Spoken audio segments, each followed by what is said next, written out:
विकास तो no doubt इसकी जितनी भूरी भूरी प्रशंसा की जाए वो कम है, क्योंकि जिस तरीके का आयोजन है, आलोचना करने वाले अपने छोटे कैमरा के साथ, हो सकता है मोबाइल के साथ, वहां पर जो कमियां ढूंढने के लिए निकले हैं, हो सकता है एक दो कमी उन्हें मिल जाएगी, लेकिन अगर आप वास्ट लेवल पर देखें, बिगर पिक्चर देखें, तो इस पूरी दुनिया में कोई एक ऐसा आयोजन, कोई एक नेता अगर करा सके और इतनी व्यवस्थाओं के साथ करा सके, तो अभी तक तो मैंने विजय जी नहीं देखा ना, अभी तक मैं जितना पढ़ रही हूँ मुझे उसमें कोई दिखाई दिया कि जहां इतने करोड़ों लोग पहुंच गए हों, जहां पर इतना वीआईपी मूवमेंट हो रहा हो, ना कोई भगदड़ हो रही है, ना कोई गंदगी हो रही है।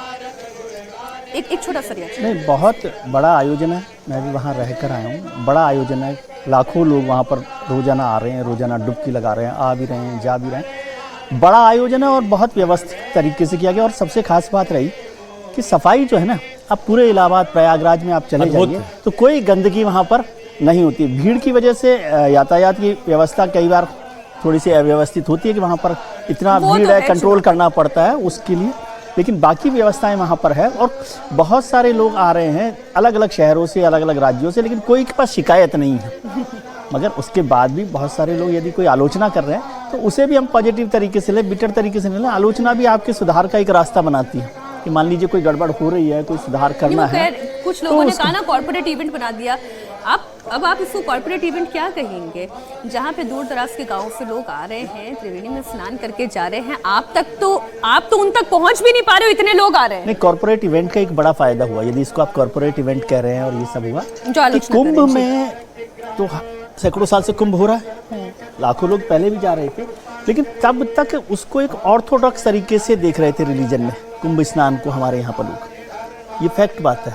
अब योगी सरकार ने, मोदी सरकार ने और जो तमाम सरकारों ने जो इसका आयोजन किया, इसको अपलिफ्ट कर दिया है। इसमें बड़े लोग आ रहे हैं, अंबानी भी आ रहे हैं, अमित शाह भी आ रहे हैं, मोदी भी आ रहे हैं, अडानी भी आ रहे हैं, तो वो अपलिफ्ट हो गया। तो जो मिडिल क्लास नहीं जाता था, जो जिसे हर्षवर्धन जी सोकोल सेक्युलर बोलते हैं, वो भी अब वहां जाने में ना इतनी बार इन्होंने बोल दिया है। सूडो सेक्युलर तो दूसरी और कैटेगरी है, सेक्युलर जो सोकोल है वो जा भी रहे हैं और अपनी फोटो भी वहां पर डाल रहे हैं। नहीं तो पहले भी बहुत सारे लोग जाते थे, लेकिन इसकी चर्चा करना वो कम समझते थे, क्योंकि समझते थे कुंभ में डुबकी लगाना या नदी में स्नान करना हमारे यहाँ एक ऑर्थोडॉक्स हिंदू होने का प्रतीक है। वो एक बड़ा बदलाव भी यहाँ पर आया पूरे हिंदू धर्म में।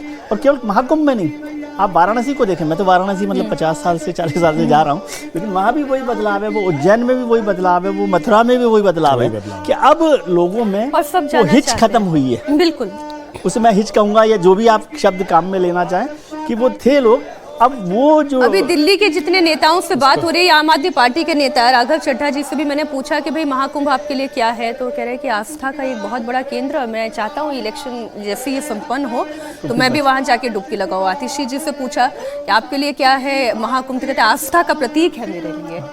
तो इसीलिए मैं कह रहा हूँ कि ये जा सकते हैं ना, हिंदू होना कूल हो गया है। हाँ, कूल हो गया, वही वाली बात, अपलिफ्ट हो गया। मुझे लगता है केजरीवाल के पास काफी समय था, सेट करना हो गया, हिंदू होना विश्व नागरिक की पहचान हो गया। हाँ, तो इसलिए ये सब कुछ ऐसे वो एक बड़ा यही सारे नेता हिंदू होने को, टीका लगाने को, भगवा पहनने को, रुद्राक्ष लपेटने को, भभूत लपेटने को हास्य विनोद का विषय मानते थे। तो मुझे लगता है कि ये जो राजनीतिक परिवर्तन है, ये जो समाज के मानस में परिवर्तन है, इसकी भी चर्चा खूब जमकर होनी चाहिए। ठीक बात है, अरविंद केजरीवाल जी भी गीता और रामायण का उदाहरण दे रहे हैं, चाहे जैसे नहीं, वो तब दे रहे हैं जब राम मंदिर बन गया तो चंपत राय जी के साथ फोटो भी खिंचा के आते हैं। हाँ। और उसके पहले उनकी पार्टी के संजय सिंह और वो झूठा आरोप लगाते हैं। तो दोनों का भी आपको अंतर समझना चाहिए, और ऐसे अवसरों पर भी उसकी चर्चा इसलिए करनी चाहिए कि दोबारा कोई धर्म पर प्रतिकूल टिप्पणी राजनीतिक वजहों से न करे। अगर कुछ गलत है तो बिल्कुल करे। अभी कल मैंने देखा कि एक पार्टी की प्रवक्ता जो है वो भजन गा रही थी और उन्होंने भी उसको